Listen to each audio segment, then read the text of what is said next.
शादी करके बेटी को लंदन भेजा, वहां कार की डिग्गी में लाश मिली। लड़का बिन देखे रिश्ता किया, हर्षिता ने कहा था वो मुझे मार देगा। ये एक सत्य घटना है। जो भी हमारे दोस्त चैनल पर नए हैं, चैनल को लाइक शेयर और सब्सक्राइब जरूर कर लें। कमेंट में ये बताएं आपको वीडियो कैसी लगी। ये सत्य घटना दिल्ली के पालम में रहने वाली हर्षिता की है। हर्षिता की मां का नाम सुदेश कुमारी है, पिता का नाम सतबीर है। 2023 दिसंबर की बात थी। हर्षिता की मां सुदेश को एक रिश्तेदार ने बताया, हरियाणा के झज्जर का एक लड़का यूके में रहता है, बड़ी कंपनी में नौकरी करता है और परिवार भी बहुत अच्छा है। ऐसा रिश्ता दोबारा नहीं मिलेगा। उस लड़के से बेटे की शादी करवा दो। हर्षिता के माता पिता ने सोचा, अपना रिश्तेदार बता रहा है तो ठीक ही परिवार होगा। हर्षिता के माता पिता लड़के की जांच पड़ताल नहीं करते हैं। हर्षिता के माता पिता लड़के के परिवार से सिर्फ एक बार मिले। हर्षिता इतनी प्यारी थी कि कोई भी उसे पसंद कर लेता। बिल्कुल शांत स्वभाव की थी।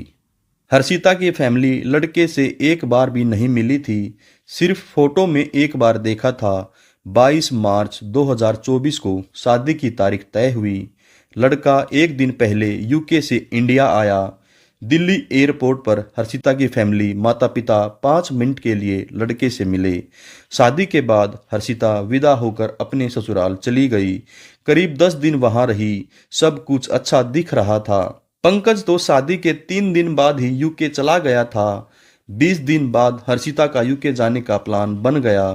हर्षिता के माता पिता को क्या पता था, वो अपनी बेटी को आखिरी बार देख रहे हैं। उनकी बेटी वापस कभी नहीं आएगी। हर्षिता के पति पंकज का कहना था, हर्षिता का यूके जाना जरूरी है। हर्षिता की फैमिली को भी ये लगा, दोनों पति पत्नी एक साथ रहेंगे, खुश रहेंगे। यूके जाने के बाद हर्षिता की एक प्राइवेट कंपनी में नौकरी लग गई। यूके में साथ रहने के बाद, एक दूसरे के साथ टाइम गुजारने के बाद एक दिन हर्षिता को पता लगता है उसका पति पंकज गार्ड की नौकरी करता है। जब हर्षिता का रिश्ता हुआ था तो पंकज की फैमिली ने बताया था, पंकज बड़ी कंपनी में नौकरी करता है, किसी बड़े पद पर है। धीरे धीरे पति पत्नी में झगड़ा शुरू हो गया, क्योंकि पंकज के परिवार ने सब कुछ झूठ बोलकर शादी की थी। पंकज हर्षिता के साथ मारपीट करने लगा। पंकज की मारपीट से तंग आकर हर्षिता ने यूके पुलिस में पंकज की एफआईआर दर्ज करवा देती है। पुलिस दोनों को अलग अलग लोकेशन पर रहने को कहती है। दोनों अलग अलग रहने लगते हैं। कुछ दिनों बाद पंकज के कहने पर हर्षिता अपना केस वापस ले लेती है। हर्षिता के ससुराल वाले भी हर्षिता पर केस वापस लेने का दबाव बना रहे थे। हर्षिता के माता पिता ने भी हर्षिता को समझाया, बेटा जो कुछ हो गया उसे छोड़ो, आगे की देखो। हर्षिता बार बार एक ही बात अपनी माँ को बोलती है, माँ मैं आपके कहने के बाद केस वापस ले लूंगी, मैं उसके पास जाऊंगी तो वो मुझे मार देगा। हर्षिता की मां की आखिरी बातचीत 10 नवंबर 2024 को हुई थी, वीडियो कॉल के जरिए। अपनी मां को बोली, मां अगले महीने भारत आ रही हूं। अगले दिन पिता सतबीर ने हर्षिता को मैसेज किया, सब ठीक है बेटा। कई घंटों बाद भी कोई रिप्लाई नहीं आया। कई सारे मैसेज किए तो कोई जवाब नहीं आया। 14 नवंबर को हर्षिता के मामा के दोस्त लंदन में रहते थे, उनसे हर्षिता के माता पिता कांटेक्ट करते हैं, बोलते हैं हमारी बेटी हर्षिता कैसी है, एक बार जाकर देखो। ना तो वो कोई कॉल उठा रही है, ना कोई मैसेज का कोई रिप्लाई कर रही है। हर्षिता के मामा के दोस्त ने पुलिस कंप्लेंट की। पुलिस ने छानबीन शुरू की। 15 नवंबर को पंकज की कार की डिग्गी से लाश मिली। यूके पुलिस ने बताया गला घोटकर हत्या की गई है। हर्षिता की कही बात सच साबित हुई। 10 नवंबर 2024 को पवन ने हर्षिता की गला घोटकर हत्या कर दी। हर्षिता के ससुराल वालों को पूरी घटना के बारे में पता था। मर्डर करने के बाद पंकज यूके छोड़कर इंडिया वापस आ गया। पंकज इंडिया रह रहा है।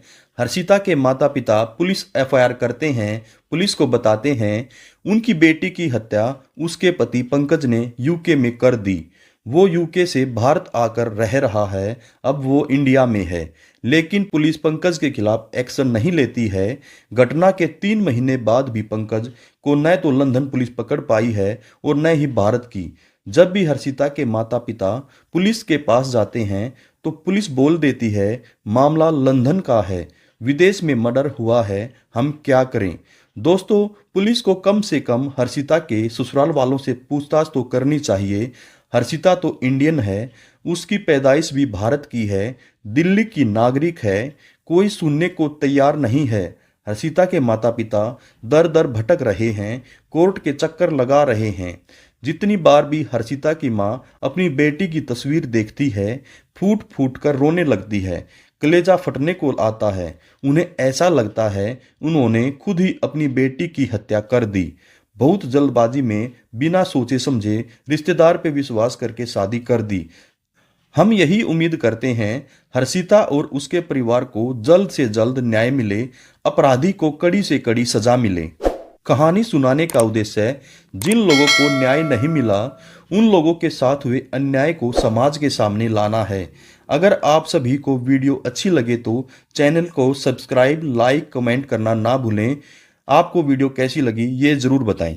नमस्कार, धन्यवाद, जय हिंद, जय भारत।